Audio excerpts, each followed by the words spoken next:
Hello everyone and welcome back to the Chess This Week after a really long time. I think the last episode was sometime before December 2023. Then the Chennai Grandmasters tournament happened.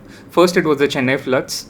Then I had to spend full time organizing the Chennai Grandmasters event, which was won by Gukesh eventually. And all through January, I was working on my upcoming chessable course, the Lifetime Repeters Classical Sicilian. Now, Classical Sicilian, it begins from this position on the 5th move with 5 knight c6 instead of a6 in the Sicilian defense.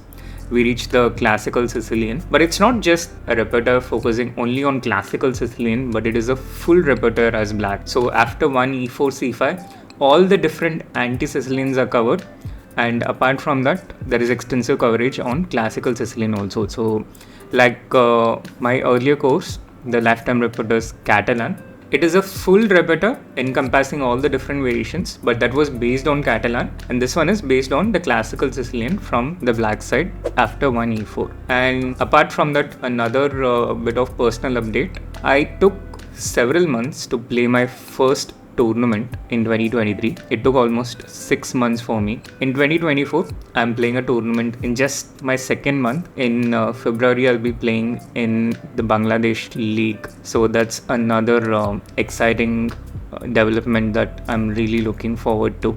Now, with those personal updates out of the way, let's focus on the tournaments in the past week, starting with the Tata Steel Chess in Vacancy.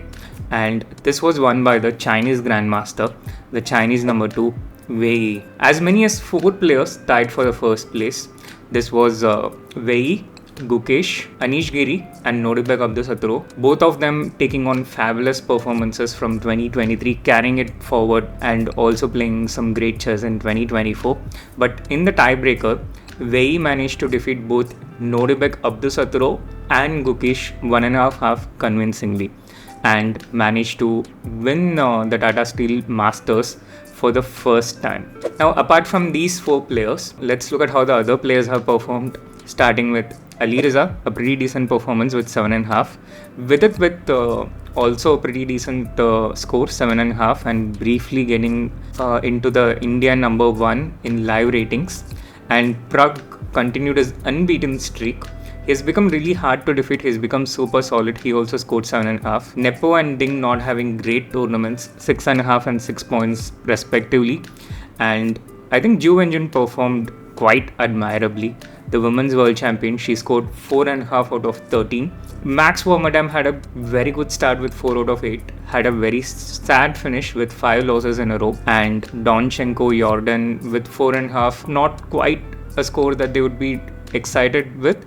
And Parham Maksudlu being the biggest rating loser of them all, losing almost 25 points. Now, this is the live rating when Vidit was India number 1 and briefly managed to get into the top 10 in the world. This was achieved by Vidit after the 12th round, after a fantastic win by Vidit. Although he lost the last round against the eventual winner, Wei, this was a pretty exciting moment for so many people, including myself. Now, Vidit is someone who is a fan favorite. He has had so many people following his journey literally all through in the last few years, especially post-pandemic, having seen all his struggles, his efforts, his heartbreaks, and being a part of that journey. So it was a pretty happy and exciting event for so many people, watching him through this journey and seeing him get to the number 1 spot. This lasted only for 1 game though, and this is the updated live ratings after the 13th round. Anish had a great event in the classical portion, so he gets back into the top 5. Wei gets into the top 10 with a rating of 27.55. Now, as for India number 1, it's a pretty tight contest. Vishy still sits pretty at number 1 with 27.48, but Pragg and Vidit are just right behind at 27.47. Gukesh is back with a rating of 27.43 as on February 1, and we also have Arjun, who is not that far behind. Arjun also has a rating of 27.38. So pretty exciting times ahead, and let's see who sits on that Iron Throne. Now, the Tata Steel was not all about just the Masters. The Tata Steel Challengers is also a pretty exciting event. If you remember, in 2022, Arjun won the Tata Steel 2022 and qualified to the Tata Steel Masters in 2023. Similarly, in 2024, Leon Luke Mendonca managed to win the Tata Steel Challenges with a fabulous performance towards the end. He won several important games, including an impressive last round win against Divya Deshmukh. He won with a score of 9.5 out of 13. Amongst other Indians, Harika scored 5.5 out of 13. Pretty solid performance, and Divya Deshmukh had a pretty decent debut with a score of 4.5 out of 13. Although she played in the Tata Steel Rapid and Blitz in Kolkata in India, this is her debut in the classical version of the Tata Steel. So these are the big heavyweight events in the past week. Now getting into some of the opens in India, the Bangalore International Open took place in Bangalore, and this was won by Pragg, who just edged out Setu in the tiebreak. Now Setu had a pretty good event. He was leading for a big part of the event, but in the last round, Mitrabha won, Setu drew, and it was so close. The tiebreaks were so close, but Mitrabha just edged him ahead. Nigel Short performed pretty decently. He finished in the third place, along with a bunch of talented Indians, also with 7.5 out of 10. And if you see the standings in general, it's so Indian dominated, understandably so. Now, apart from the Bangalore Grandmasters event, Grandmaster event also happened at Indore just before the Bangalore event, and this was won by Boris Shavchenko. This was a considerably weaker event compared to the Bangalore Grandmasters event, and Boris Shavchenko won this event. Alexei Fedorov finished second, Tata finished third, and then we see the talented Indian youngsters taking over the rest of the standings. Now, those were two events in the past. Now, in the present, right now, a tournament is happening in Bhubaneswar, Odisha, and at the time of recording this, 2 rounds are over, and it's a very interesting results. And I'm not saying interesting the way Kramnik uses it, but just look at the round 2 results. The last round at the time of me recording this, out of the top 5 seeds, look at how many favorites have won. First table, Diptyan Ghosh drew the first seed. Second table, Adam Fauzi won, so that's 1 for the higher seed. Third board, Sayantan Das lost against Ellen Nielsen. Fourth board, Boris Shavchenko lost against Akash Dalvi. And fifth board, Alexei Fedorov lost against Nitin Babu. So that's 3-1 for the lower seeds. It's amazing, and even in further down, the higher seeds had a pretty tough time scoring a win. Crazy stuff. Those are the tournaments from the past week. Now let's move on to the FIDE segment.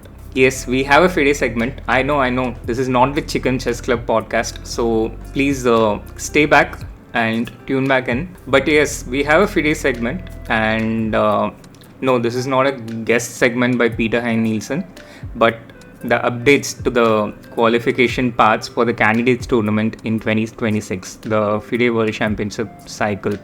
Now, some pretty big changes for the next candidates tournament. First of all, the World Championship match runner-up will not have an automatic seeding to the candidates tournament 2026.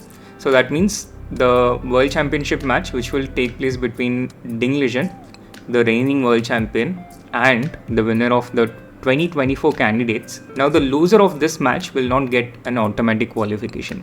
Of course, they will get a pretty good FIDE circuit point, but they will not get automatic qualification the way Nepomniachtchi got for 2024, for example.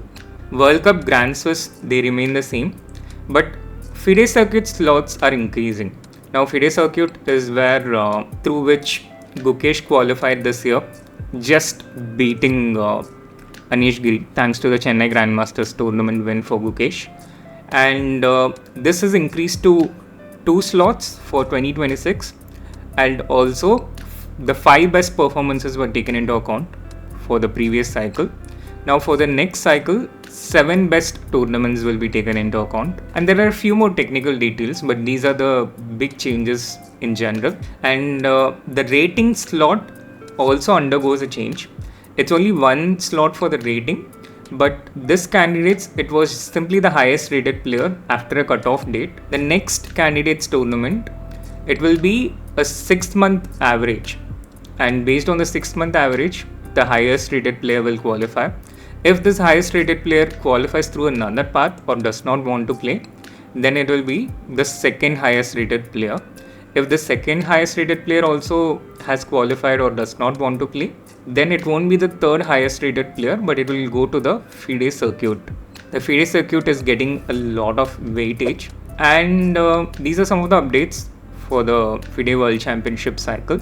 Apart from that, the FIDE Trainers Commission is pleased to announce the winners of the 15th FIDE Trainer Awards 2023, and two of our prominent trainers, Grandmaster RB Ramesh, who requires no introduction, the coach of Pragg, the most recent recipient of the Dronacharya Award, and a legendary chess coach. He has won the Mikhail Botvinnik Award 2023 for his achievements in as a trainer in the men's events. And Grandmaster Abhijit Kunte, he gets the award for his achievements as a trainer in women's and girls competitions.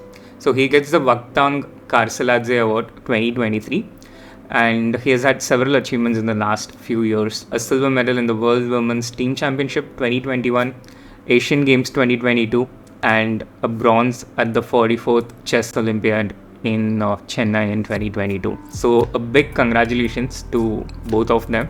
And that brings an end to this episode of the Chess This Week. Since I'll be playing the tournament in Bangladesh from February 1 to 11, we'll probably have a bit more of an interruption to the Chess This Week before resuming a smooth, uninterrupted flow. But meanwhile, you can get your updates for the Chess This Week by following the account MGD1 on Twitter.